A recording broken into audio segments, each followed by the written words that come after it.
안녕하세요. 감동사연 채널 왈칵입니다. 오늘도 한국과 각별한 인연이 있는 외국인 분들의 이야기를 생생하게 전해드리겠습니다. 오늘의 사연은 특별한 이야기가 될 것 같습니다. 사연자님을 모셔보겠습니다. 안녕하세요. 안녕하세요. 저는 미국에서 부동산 중개업자이자 건설 관련 컨설팅 일을 하고 있는 코너라고 합니다. 오늘 이 자리에 나온 이유는 부동산 이야기가 아니라 제가 겪었던 엄청난 재난과 그 와중에 한국인 분께 도움을 받았던 이야기를 전해드리기 위해서입니다. 잘 부탁드립니다. 저는 현재 허리케인에 대한 심리적 충격으로 몇 달 전부터 켄터키주의 프랭크포트로 이사해 살고 있지만 원래는 마이애미주의 작은 해변가 마을에서 태어나고 자랐습니다. 마이애미는 카리브해와 맞닿아 있어 경치가 정말 아름답습니다. 물론 좋은 동네이지만 허리케인이 자주 발생하는 지역이기도 해요. 특히 지구온난화로 인해 허리케인의 발생 빈도가 증가하고 있는 상황이죠. 마이애미에는 미국 국립 허리케인 센터도 있어서 이런 강력한 재난에 미리 대비하고는 있지만 그럼에도 불구하고 몇 달 전 우리 동네는 엄청난 허리케인으로 초비상이 걸렸습니다. 허리케인의 이름은 이안이었고 아마 작년 9월에 플로리다에 거주했던 분들은 기억하실 겁니다. 당시 이안은 쿠바 서쪽을 강타한 뒤 멕시코만을 건너 플로리다로 직격할 준비를 하고 있었죠. 그래서 마트에서 생필품을 사재기하고 잠시 소유 사태까지 벌어졌습니다. 경찰도 출동하고 정말 난리였죠. 이미 쿠바는 100만 명이 피해를 입었고 미국 국민들은 5만 명 이상이 긴급 대피를 했습니다. 특히 농작물 피해가 커서 미국 정부는 식량 지원까지 준비했었죠. 허리케인은 그 힘이 정말 강력했습니다.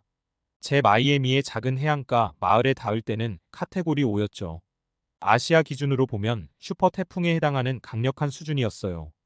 이 정도면 집을 포기하고 떠나야 할 상황이었죠. 마치 진주만 공습과 같은 분위기였습니다. 비상사태가 선언되고 허리케인은 결국 우리 마을을 강타하며 마을 전체가 거의 다 쓸려갔습니다. 쓸어갔다고 하면 그냥 지나간 것처럼 상상할 수도 있는데 그게 아니었습니다. 정말 끔찍한 광경이었죠. 집들이 하나하나 다 뜯겨나갔고 수많은 사람들이 집을 잃고 보험회사에 전화를 걸었지만 보험회사들이 제대로 대응하지도 않았습니다. 결국 저는 집을 잃고 대형 텐트에서 임시로 생활하게 되었습니다. 그런데 그때 해안가 쪽에 혼자 멀쩡하게 남아있는 집이 있다는 소문이 돌기 시작했어요. 처음에는 전혀 믿지 않았습니다. 그런 상황에서 그런 소문은 루머일 가능성이 크니까요. 하지만 그 소문이 사실이라는 걸 알게 되었습니다. 그 집은 미국에서 사업하는 한국인 분의 주택이었고 놀랍게도 집의 외벽은 도색까지 새롭게 이루어져 있었죠. 제가 부동산 중개업자이자 건설 관련 일을 하고 있다 보니 그 집의 특성을 잘 알고 있었습니다. 마이애미에 있는 대부분의 집들은 2006년이나 2007년에 지어진 신축이 많아요. 다른 미국의 주택들도 비슷할 겁니다. 그 이유는 2008년 경제위기 전 건설업 붐이 있었기 때문이죠. 집을 짓기만 하면 팔리던 시절이라 부실공사로 집을 짓고 팔기도 했습니다. 하지만 그런 집들은 내진 설계나 태풍 대비 설계가 되어 있지 않았어요. 그 때문에 태풍이 지나간 지역의 집들은 대부분 뼈대조차 남지 않았습니다.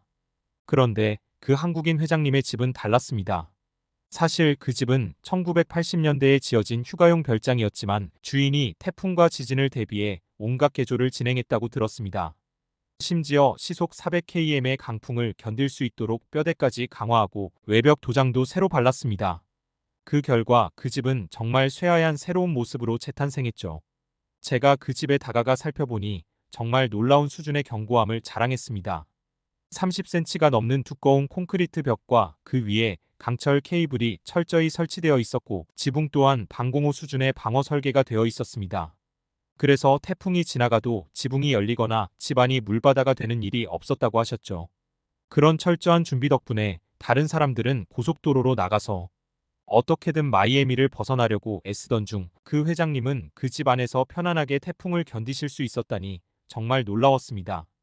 저는 아시아 사람들이 어떤 상황에서도 잘 견디고 적응하는 특성을 알고 있었지만 그 한국인 회장님은 정말 철저한 준비와 함께 살아가시는 분이었습니다. 태풍 대비 설계뿐만 아니라 내진 설계까지 완벽하게 해놓으셨고 관공서에서 인증까지 받으셨다고 합니다. 이런 철저한 준비 덕분에 그 집은 다른 일반적인 집들과는 비교할 수 없을 정도로 가치를 더하게 되었죠. 집의 가치가 올라가면서 그 주택의 개조가 입소문을 타게 되었고 플로리다 전역에서 회장님의 집을 따라 한 방공호형 주택들이 우후죽순처럼 등장하기 시작했습니다. 하지만 그 한국인 회장님은 그 집을 얼른 팔고 다른 곳으로 이사를 가셨습니다. 그 후 방공호형 주택들을 만든 사람들은 큰 손해를 보게 되었습니다. 그들은 개조하는 데 많은 돈을 들였지만 사람들이 그 집들의 안전성에 대해 믿음을 가지지 않았기 때문에 주택들이 잘 팔리지 않았고 집이 너무 흔해져서 시세도 떨어지게 되었죠. 이런 상황을 보며 저는 다시 한번 그 회장님의 판단력이 얼마나 탁월한지 실감하게 되었습니다. 그 한국인 회장님의 진짜 목적은 안전을 위해 집을 개조하는 것이었어요. 그리고 그가 개조한 집 덕분에 많은 사람들이 자신의 집에 대한 인식을 새롭게 하게 되었습니다. 주택은 단순히 잠자고 식사하는 공간이 아니라 사람들이 안전을 보장받을 수 있는 곳이어야 한다는 인식이 퍼져나갔죠. 이로 인해 사람들이 내진 설계나 태풍 대비 설계를 하지 않은 주택에 대해 소송을 걸었고 결국 그 소송을 통해 많은 사람들이 받은 보상금을 이용해 집을 개조하기 시작했습니다. 이 사건은 지역 사회에 큰 영향을 미쳤고 사람들의 집을 고치는 문화가 널리 퍼지게 되었죠. 저도 그 영향을 받아 소송을 통해 받은 보상금을 가지고 집을 개조하고 싶었어요. 하지만 아내가 이렇게 말하더군요. 한국인 가족들이 플로리다를 떠난 이유를 나는 알 것 같아. 방공호 주택도 언제까지나 안전할 수는 없어. 저는 아내의 말에 깊이 공감했습니다. 아무리 강한 재료로 집을 만들었다고 해도 태풍과 같은 자연의 무지막지한 힘을 온전히 막을 수는 없다는 사실을 깨달았죠. 그렇게 우리는 결국 차라리 켄터키 주 프랭크포트로 이사가서 새롭게 시작하는 것이 더 나을 것 같다는 결론을 내렸습니다. 한국인 회장님도 아마 플로리다에서 계속 살기엔 너무 많은 비용이 들 것이라는 판단을 내리셨을 것 같아요. 켄터키주 프랭크포트로 이사한 후 저는 그 한국인 회장님이 생각나 연락을 드렸습니다. 사실 그분은 뉴욕에서 다른 사업을 하고 계셨고 저는 그분이 얼마나 빠르게 적응하시고 사업을 확장하는지에 놀랐습니다. 뉴욕과 플로리다는 사업 문화가 다르지만 그 회장님은 적응이 너무 빨랐고 그 모습에서 많은 것을 배울 수 있었습니다. 이제 저도 그분처럼 항상 위험을 대비하고 미래를 준비하는 사람이 되고 싶다는 생각이 들었습니다. 위험에 대비해 철저히 준비하는 자세가 얼마나 중요한지를 다시 한번 깨닫게 되었죠. 그분을 만난 후 저도 앞으로 항상 철저하게 준비하고 어떤 일이든 준비된 마음으로 임해야겠다고 다짐했습니다. 그 한국인 회장님처럼 언제나 상황에 맞는 대비책을 마련하고 철저하게 준비하는 삶을 살고 싶습니다. 긴 이야기를 들어주셔서 감사하고 여러분들도 언제나 준비된 사람이 되기를 바랍니다. 코너님의 사연 어떠셨나요? 사연자분이 경험한 허리케인 이하는 1129억 우리나라 하나로 147조 원의 경제적 피해를 발생시켰습니다. 이처럼 미국은 그 어떤 나라들보다도 재난에 시달린 나라였죠. 미국 해양대기청의 통계 발표에 따르면 이런 대형 기후재난은 18건이나 되었다고 하는데요. 태풍 가뭄 산불 피해 등 점점 살기 힘든 땅으로 변해가고 있는 미국.